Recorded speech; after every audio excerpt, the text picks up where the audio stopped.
Good morning students. Today our topic is class 12 subject geography chapter number 1 मानव भूगोल।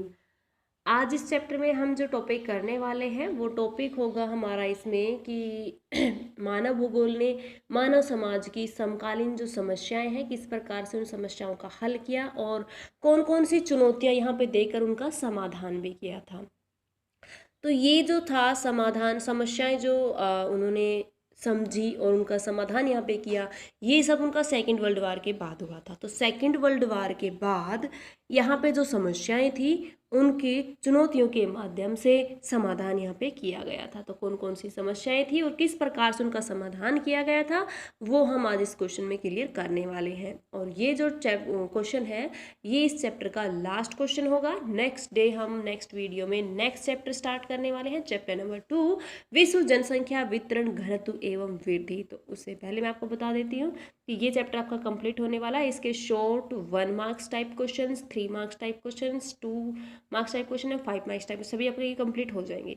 तो यहाँ पे आपका जो द्वितीय विश्व युद्ध के बाद भूगोल में विशेषीकरण की प्रवृत्ति आ गई थी।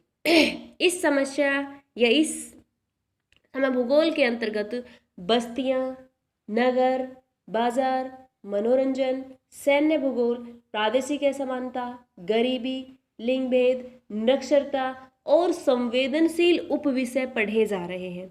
ये सभी विषय मूल रूप से मानव भूगोल के अंतर्गत आते हैं, लेकिन समकालीन मुद्दों और समस्याओं को समझने तथा उनका समाधान ढूंढने में पारस्परिक विधियां असमर्थ हैं।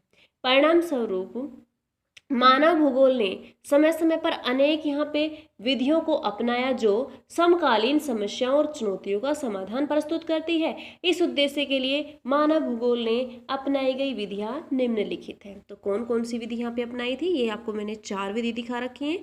ये चारों विधि यहाँ पे अपनाई गई थी। पॉइंट नंबर 1 जो दे रखा है वो आपका दे रखा है प्रत्यक्षवाद।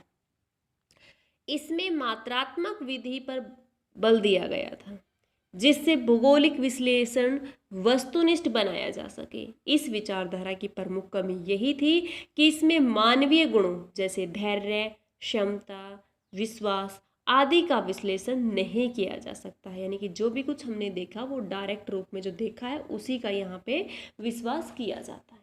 पॉइंट नंबर 2 जो दे रखा है इसमें वो व्यवहारवाद दे रखा है, बिहेवियरलाइज्म। इस विचारधारा के अनुसार संपूर्ण अपने अंश अथवा अवयवों से महत्वपूर्ण होता है, अतः पारिस्थितिक का समग्र रूप से प्रत्यक्षीकरण किया जाना। इस विधि में मानव अपनी शक्तियों का उचित प्रयोग या उपयोग करके समस्याओं का बौद्धिक हल भी ढूंढ सकता है। यानी कि कोई भी समस्या है उसे अपने व्यवहार में एक बार लेकर आना और फिर उसी पर अपना ही बुद्धि का प्रयोग करके उसका हल ढूंढ लेना, उसका समाधान कर लेना। पॉइंट नंबर जो 3 है आपका वो है कल्याण परक व्यवहारवाद या फिर विचारधारा वेलफेयर अप्रोच। विश्व में व्याप्त विभिन्न प्रकार की असमानताओं की प्रतिक्रिया स्वरूप मानव भूगोल में कल्याण प्रतिक्रिया का जन्म हुआ।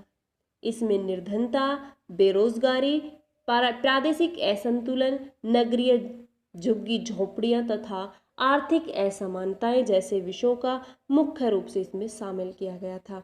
उन पर वो विचार करते थे और फिर इस प्रकार की समस्याओं का समाधान भी करते थे। तो इस प्रकार की चुनौती दी गई थी। नेक्स्ट जो दे रखी है चुनौती वो पॉइंट नंबर हमारा 4 होगा जिसमें मानवतावाद दिखा। मानवतावाद मनुष्य की सृजन शक्ति पर आधारित मानव भूगोल की एक नई विचारधारा है।